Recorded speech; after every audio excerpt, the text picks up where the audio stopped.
dibaca dulu ya untuk modul 6.28-nya.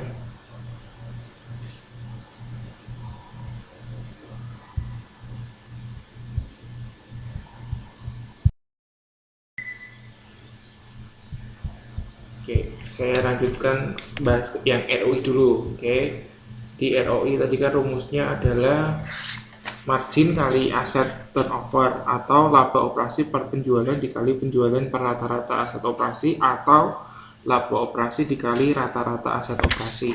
Nah, Anda kalau lihat di tabel 6.5 di modul 6.29 itu ada sebuah perusahaan namanya PT Indosiana.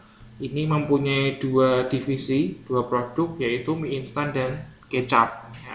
Nah, ini pada tahun 2008 divisi mie instan ROI-nya 18%. Terus di tahun 2009 ROI-nya 20%. Jadi ada kenaikan ya.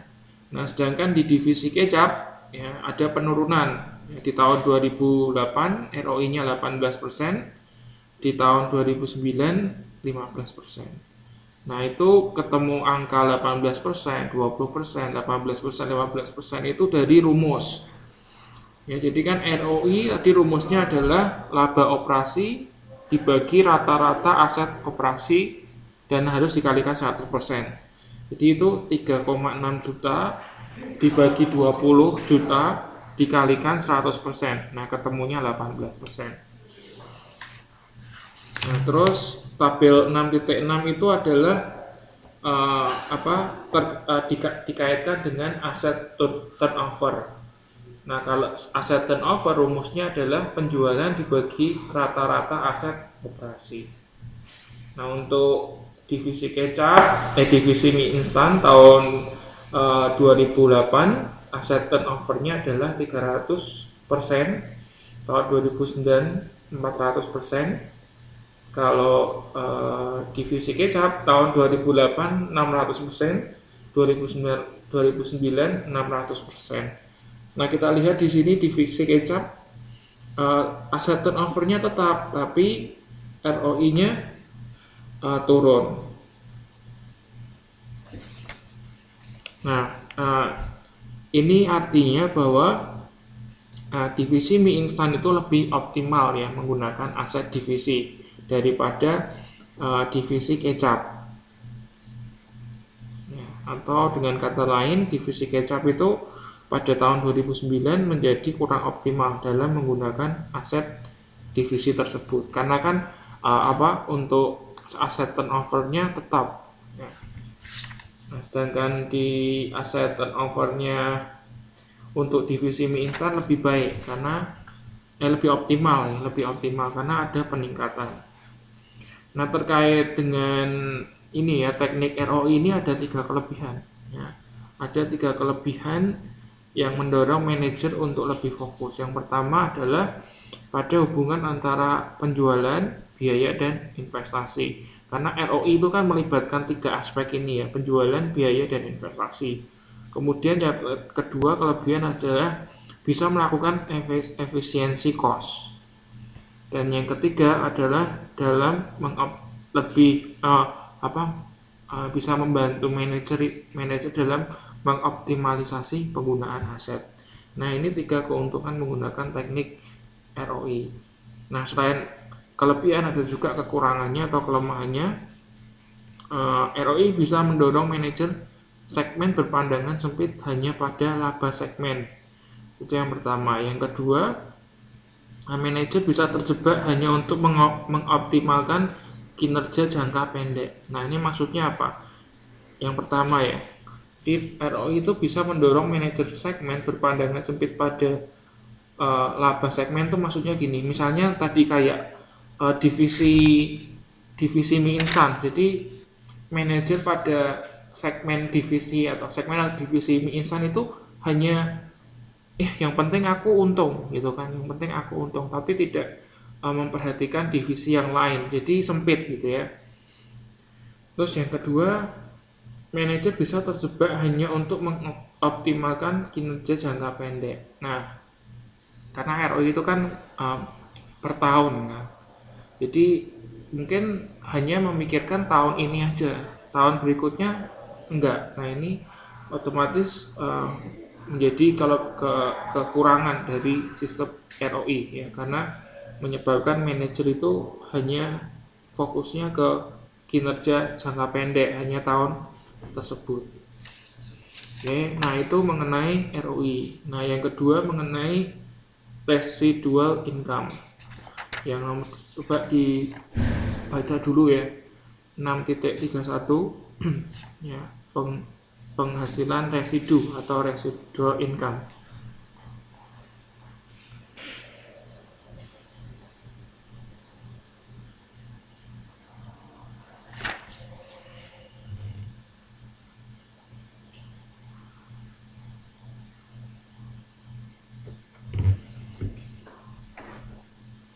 Enam titik 31 sampai 6.32.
Oke, sudah? Oke, saya anggap sudah.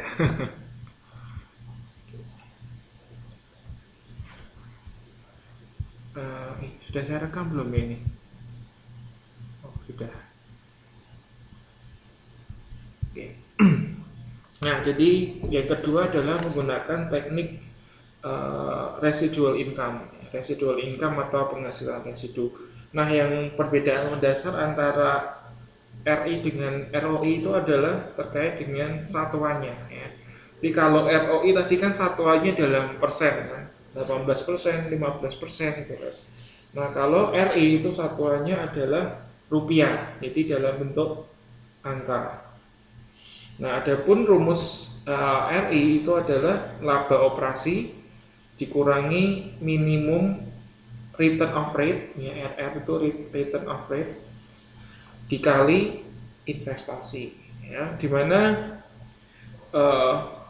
laba operasi itu adalah laba sebelum bunga dan pajak. Jadi labanya sebelum dikurangi bunga dan pajak. Jadi itu istilahnya dari TR dikurangi TC gitu aja. Tapi nggak usah dikurangi tax dan bunga. Nah, atau biasa kalau singkatannya itu EBIT. EBIT itu earning before interest and tax. Nah, terus laba operasi ini kan dikurangi minimum return of rate. Nah, minimum return of rate itu adalah tingkat kembalian minimum. Nah, biasa kalau kita menggunakan perusahaan itu menggunakan tingkat pengembalian minimum itu dari tingkat bunga bank. Ya, jadi kalau tingkat bunga bank itu, misal bank memberikan bunga sebesar 10%, nah biasanya 10% itu menjadi patokan terendah, ya, terendah dalam pengembalian investasi minimum. Ya. Kalau misalnya ditabung di bank, kalau kita nabung di bank itu kan berarti kita nggak ngapa-ngapain dapat gitu kan, dapat bunga gitu kan. Jadi itu tingkat minimumnya itu diukur dari bunga bank itu. Ya. Itu minimum rate-nya. Nah kemudian dikalikan investasi. Nah investasi ini adalah penjumlahan nilai buku bersih awal ditambah nilai buku bersih akhir. Jadi beli investasi awal, ya, nilai buku bersih awal ditambahkan akhirnya berapa, kemudian dibagi 2. Nah, jadi seperti itu. Terus di tabel 6.7, nah itu kan kita bisa lihat datanya hampir sama dengan yang tabel sebelumnya. Nah ini hanya saja diketahui return of rate-nya itu adalah untuk divisi mie instan, ya, itu return of rate-nya 14% tahun 2008. Jadi kita tinggal kalikan saja 14% dikalikan investasinya besarnya 20 juta. Nah dari 3,6 juta dikurangi 14% dikali 20 juta ketemu 800.000. Terus tahun 2009 RI-nya 1,2. Jadi naik, ya, naik. Nah untuk divisi kecap, ya, tahun 2008 RI-nya 1,5, tahun 2009 390, turun malahan, ya, untuk divisi kecap. Nah sama seperti ROI, ya, RI itu juga memiliki kelebihan. RI juga memiliki kelebihan. Ada 3 kelebihan. Yang pertama itu mendorong segmen usaha untuk mengambil sebuah kesempatan untuk berinvestasi selama memberikan tambahan pendapatan bagi segmen tersebut. Ya, selama pokoknya kalau untung berinvestasi di situ. Terus yang kedua, perusahaan itu dapat melakukan penyesuaian tingkat kembalian yang diharapkan untuk resiko yang berbeda. Nah, misalnya untuk segmen usaha dengan resiko usaha yang lebih tinggi dapat dievaluasi dengan menggunakan tingkat pengembalian minimum yang lebih tinggi. Jadi untuk tingkat pengembalian itu bisa disesuaikan. Kalau resikonya tinggi, berarti tingkat pengembaliannya juga ditinggikan. Keuntungan yang ketiga adalah perusahaan dapat menetapkan tingkat kembalian yang berbeda. Nah, sebetulnya ini hampir sama dengan yang kelebihan yang kedua tadi, ya. Nah, untuk misalnya aset yang memiliki umur ekonomis panjang itu dikenakan rate of return yang lebih tinggi. Nah, ada juga kekurangan atau kelemahan dari RI. Ada 3. Yang pertama, pengukuran dengan menggunakan PR, atau ini harusnya RI nih, ya. Pengukuran dengan menggunakan RI hanya menguntungkan segmen usaha yang besar jika digunakan tingkat pengembalian yang rendah. Kemudian RI itu tidak seintuitif ROI, ya. Intuitif itu apa, ya? Intuisi. Ya pokoknya gitulah. Ya, RI tidak seintuitif ROI. Terus yang ketiga, kelemahannya adalah kesulitan untuk menetapkan tingkat kembalian minimum. Meskipun kadang perusahaan bisa menggunakan patokan terkait dengan tadi ya, bunga bank itu sebagai tingkat pengembalian minimum. Ya, tapi tetap saja ada pertimbangan lain dan ini menjadikan kesulitan tersendiri bagi manajer untuk menetapkan tingkat kembalian minimum untuk menghitung RI. Nah, yang berikutnya adalah EVA, ya, atau Economic Value Added, dalam bahasa Indonesia nilai tambah ekonomis. Nah, mungkin bisa dibaca dulu 10 menit atau tidak 10 menit, 5 menit. Ya, 6.33.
Oke, jadi yang ketiga adalah EVA. Nah, EVA itu rumusnya adalah laba setelah pajak dikurangi rata-rata ketimbang kos modal atau singkatannya WACC. Sepertinya kita sudah belajar ya di manajemen keuangan WACC. Jadi WACC itu kan terkait dengan apa? Sumber pendanaan. Nah, sumber pendanaan itu kan bisa dari utang, dari modal sendiri. Nah, kalau misalnya dari utang itu ada juga bisa jual obligasi, jual obligasi atau enggak jual ekuitas. Nah, ini kalau Anda lihat contohnya di sini ada PT LDIVO itu mempunyai dua sumber pendanaan. Yang pertama adalah obligasi sebesar 40 juta, ekuitas sebesar 120 juta. Nah, jadi ada dua pendanaan 40 dan 120. Nah, dari 40 dan 120 ini lalu kita buat persentase. Ya, persentasenya adalah obligasi 0,25 dan ekuitas 0,75. Jadi angka 0,25 itu dari 40 per 160 kalikan 100%.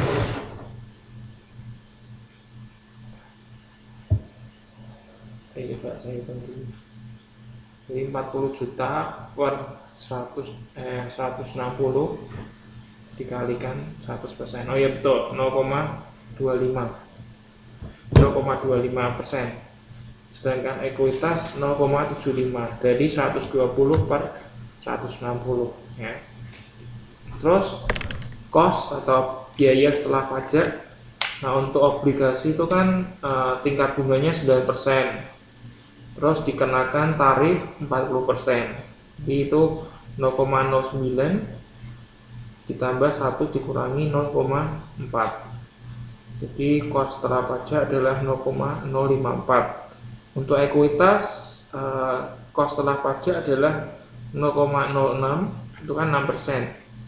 Ditambah 0,06. Ini saya masih bingung ini. Kenapa harus ditambahkan? Saya belum tahu jawabannya kenapa. Ya mungkin ini dihitung untuk 2 tahun. Jadi 1 tahun itu kan 6% kan. Mungkin ini dihitung per 2 tahun, jadi ditambahkan 2 tahun. Tapi saya kurang tahu alasannya kenapa ditambahkan 0,06 ya. Nah, ketemu kos setelah pajak untuk ekuitas adalah 0,120. Nah, untuk mencari kos tertimbang atau rata-rata tertimbang kos modal, tinggal dikalikan persentase dikalikan kos setelah pajak. Jadi ketemunya untuk obligasi 0,0135, untuk ekuitas 0,09. Nah, jadi terus kita tambahkan. Nah, ini ketemu WACC-nya. Jadi WACC-nya adalah 0,1035. Terus kita kalikan WACC, kita kalikan cost of capital atau biaya kos. Misalnya diketahui biaya kosnya adalah 200 juta. Jadi kita tinggal kalikan 200 juta dengan WACC yaitu 10,35 ketemu 20 juta 700. Jika diketahui perusahaan itu mendapatkan laba sebesar 35 juta 35 juta 800, terus dikurangkan dengan kos modal yang tadi sudah kita hitung 20 juta 700. Nah, ketemu EVA-nya adalah 15 juta 100. Nah, ini artinya nilai tambah ekonomisnya positif ya, dan akan memperoleh laba melebihi atau di atas dari kos modal ya. Oh, jadi gini, EVA positif itu kalau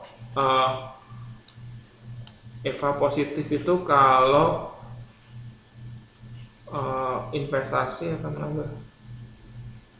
Jadi EVA positif kalau perusahaan itu memperoleh laba di atas kos modal. Jadi ini kan labanya 35, sedangkan kos modalnya adalah 20. Jadi kan masih untung. Jadi selama nggak minus itu berarti nilai tambahnya positif. Nah itu untuk modul 6 ya. Modul 6. Ada pertanyaan sampai sini?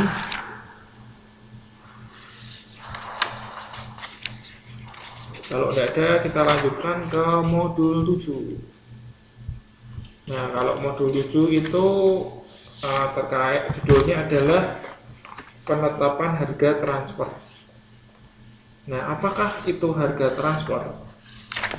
Di harga transfer itu adalah, ini saya definisikan sendiri sih sebetulnya. Jadi tadi saya baca, terus saya definisikan sendiri. Harga transfer itu adalah harga jual produk ke divisi yang lain dalam suatu perusahaan. Nah, ini saya ambil contoh tempat saya dulu kerja. Dulu saya pernah kerja di PT SRL Sumatera Riang Lestari, SRL ya, Sumatera Riang Lestari. Nah, PT SRL ini tempat saya bekerja itu adalah anak perusahaan dari PT RAPP. Ya. RAPP itu yang buat kertas paper one. Anda tahu ya, yang kertas HVS paper one itu. Nah, dulu saya kerja di PT SRL. Nah, PT SRL itu usahanya itu adalah nanam pohon, nanti pohonnya ditebang. Nah, pohon yang ditebang itu dikirim ke PT RAPP untuk diolah jadi kertas. Nah, jadi harga transfer itu adalah harga jual kayu itu ya, kayu yang sudah ditebang dijual ke PT RAPP. Nah, itu harga yang ditetapkan oleh PT SRL itu adalah namanya harga transfer. Ya, harga transfer. Nah, ada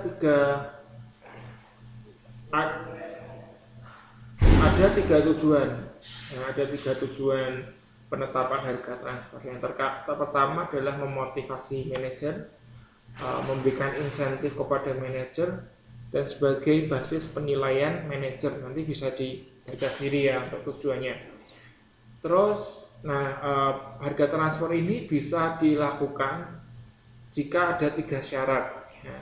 Syarat pertama adalah manajemen pusat itu mampu mengukur kontribusi laba divisi. Ya, jadi tiap divisi itu dapat diukur kontribusinya terkait laba divisinya. Syarat yang kedua adalah dari setiap manajer cabang, ya, jadi tadi misalnya ada PT SRL, sebetulnya banyak ya, kayak kalau di perusahaan saya itu ada PT SRL, ada PT apa-apa gitu, sampai di Kalimantan itu ada. Nah, jadi dari setiap manajer cabang itu orientasinya profit, gimana supaya dapat profit. Itu syarat yang kedua. Kemudian syarat yang ketiga, untuk menetapkan harga transfer itu perlu pemberian otonomi manajer cabang. Jadi setiap manajer di cabang perusahaan, di anak perusahaan itu memiliki otonomi untuk mengambil keputusan, meskipun setiap keputusan itu tetap dikontrol oleh manajemen pusat. Nah, untuk penetapan harga transfer ini ada beberapa masalah yang perlu diperhatikan. Yang pertama terkait evaluasi kinerja akurat, jadi evaluasi kinerja harus akurat. Terus yang kedua adalah goal congruence. Goal congruence itu adalah kesamaan ya antara target yang mau dicapai oleh setiap anak perusahaan, manajer di setiap anak perusahaan dengan perusahaan induknya. Jadi harus sejalan, goalnya harus kongruen. Kemudian masalah yang ketiga adalah terkait dengan otonomi cabang. Nah, ternyata untuk penetapan harga transfer itu bisa diimplementasikan tidak hanya di tingkat domestik, tapi juga di tingkat internasional. Jadi bisa juga untuk international trade. Nah, ada keuntungannya kalau kita